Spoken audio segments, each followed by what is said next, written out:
Já, hann sjálfséð ÍR-tap hérna í kvöld, svona, hvernig eru fyrstu viðbrögð bara eftir leik?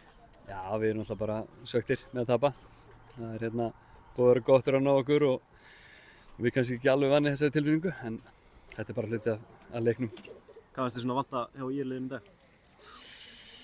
Mörgu leyti fannst mér þetta nú bara ágætis leikur hjá okkur. Þú veist, vantaði kannski bara skora náttúrulega, komast yfir.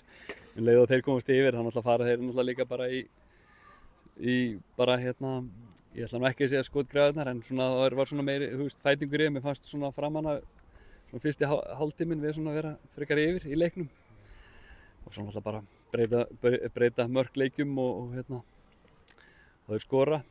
Og svo er eini skora náttúrulega líka gegn gangi leiksins þannig séð í seinna, en bara kútust á þá, þeir komu og voru bara flottir sko. Þið voru alls ekki langt frá því að jafna metin þarna undir lok leiks.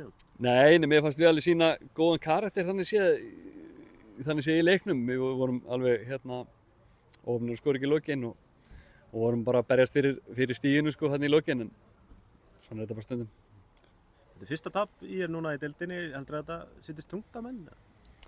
Það held ég nú ekki, eða þú veist, það er nú helviti gróft ef að eitt tap í 12 leikjum setið þungt á mönnum, en auðvitað er þetta samt náttúrulega, núna kemur aðeins í ljós svona öðruvísi fyrir okkur. Við erum að bánsa tilbaka eftir tapleik og það er eitthvað sem við höfum ekki þurft að gera hingað til.